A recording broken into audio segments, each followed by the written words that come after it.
Hi friends, welcome back to our channel ఈ smart పక్షిత. ఏ food చూస్తే అది మీకు తినాలనిపిస్తుందా, నోరూరుతుందా? ప్రెగ్నెంట్ లేడీస్ లాగా క్రేవింగ్స్ ఉంటాయా? మీకు కూడా ప్రెగ్నెంట్ లేడీస్ లాగా ఏమన్నా క్రేవింగ్స్ ఉంటే కమెంట్ సెక్షన్లో కమెంట్ చేసేయండి. మా ఇంట్లో మాత్రం ప్రెగ్నెంట్ లేడీస్కి సంబంధం లేకపోయినా క్రేవింగ్స్ మాత్రం అంతే ఉంటాయండి. ఎప్పుడు ఏది తినాలనిపిస్తే అది చిటికలో చేసుకొని తినేయడమే. ఈరోజు సొరకాయ తెప్పాల చెక్కలు తినాలనిపించిందండి, అందుకే చేసేసాను.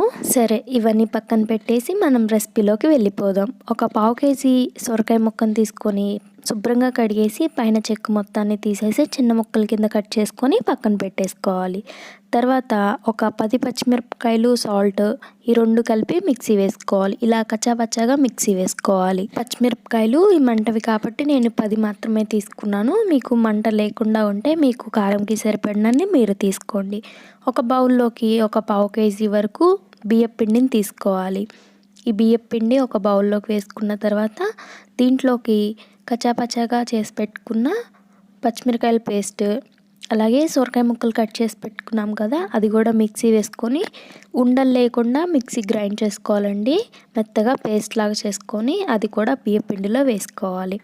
అలాగే పెద్ద సైజుది ఉల్లిపాయని సన్న ముక్కల కింద కట్ చేసుకొని వేసుకోవాలి. సన్న ముక్కలు కానీ కట్ చేసుకుంటే ఉల్లిపాయ తినని వాళ్ళు కూడా తినేస్తారండి, అందుకని నేను చిన్న చిన్నవి చేసుకున్నాను. మీకు కావాలంటే పొడవుగా స్లైసెస్ కింద కట్ చేసుకోవచ్చండి, సన్నవి.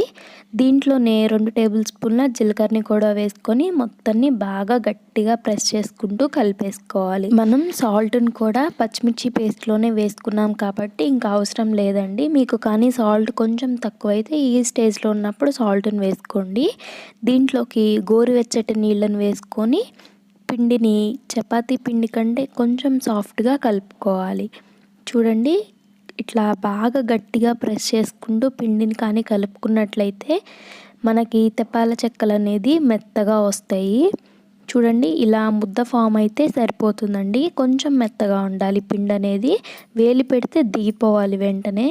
ఇలా మొత్తం బాగా కలిపేసుకున్న తర్వాత మూత పెట్టి ఒక 15 నిమిషాల సేపు పిండిని నానపెట్టుకోవాలి. ఈలోపు మనం దీంట్లోకి బీరకాయ టమాటా చట్నీ కాంబినేషన్ అయితే అదుర్సండి. అది ఎలా ప్రిపేర్ చేసుకోవాలో చూద్దాం. స్టవ్ ఆన్ చేసి స్టవ్ పైన ప్యాన్ పెట్టి అందులోకి 2 టేబుల్ స్పూన్ల ఆయిల్ని వేసుకొని బీరకాయ ముక్కలు, టమాటా ముక్కలు, కారంకి సరిపడిన పచ్చిమిరపకాయలు కూడా వేసుకొని మొత్తం ఒకసారి బాగా కలిపేసుకోవాలి. బీరకాయల క్వాంటిటీ వచ్చేసి పెద్ద సైజ్వి 2 తీసుకున్నానండి, మీడియం సైజ్ టమాటాలు 2 తీసుకున్నాను. సగం మగ్గిన తర్వాత చింతపండును కూడా వేసుకొని పూర్తిగా మగ్గనిచ్చుకొని పూర్తిగా చల్లారిపోయిన తర్వాత దీన్ని కొంచెం బరకగా గ్రైండ్ చేసుకొని పెట్టుకోవాలి. దీంట్లోకి పోపు వేసుకొని తింటే చాలా బాగుంటుందండి, ఇది అన్నంలో కూడా బాగుంటుంది. ఇప్పుడు స్టవ్ ఆన్ చేసి స్టవ్ పైన బాండి పెట్టి ఆయిల్ వేసుకొని బాగా హీట్ చేసుకోవాలి. ఈ ఆయిల్ హీట్ అయ్యేలోపు మనం తెప్పాల చెక్కల్ని ఒత్తుకుందాం. ఇలా ఒక పాల ప్యాకెట్ కవర్ అయినా లేదంటే పాలిథిన్ కవర్ అయినా కానీ ఏదైనా తీసుకొని దానికి ఆయిల్ని అప్లై చేసి పక్కన పెట్టుకోండి. ఒక 15 మినిట్స్ తర్వాత పిండిని మళ్ళీ ఒకసారి మొత్తం బాగా కలిపేసుకోండి. ఇలా కలిపేసుకున్న తర్వాత మనకి ఏ సైజ్ అయితే కావాలో ఆ సైజ్ బాల్స్ని ప్రిపేర్ చేసుకోండి. ఇలా బాల్స్ని ఈ పాల ప్యాకెట్ కవర్ మీద పెట్టేసి రౌండ్ షేప్లో పల్చగా ఒత్తుకోండి. చూడండి, ఈ థిక్నెస్కి అయితే సరిపోతుంది. ఇలా ఒత్తుకున్న తర్వాత నూనె బాగా హీట్ అయిన తర్వాత ఇది చిన్నగా డ్రాప్ చేసుకోండి. ఇది ఒకటిగా వేసుకోవాలి. ఇలా మనకి ఎన్ని అవసరమైతే అన్ని వేసుకోవాలండి. ఇలా వేసుకున్న తర్వాత 1 నిమిషం పాటు టర్న్ చేయకూడదు. 1 నిమిషం తర్వాత చిన్నగా టర్న్ చేసుకోండి. చూడండి, ఇలా గోల్డెన్ బ్రౌన్ కలర్ వచ్చే వరకు వేయించుకోండి.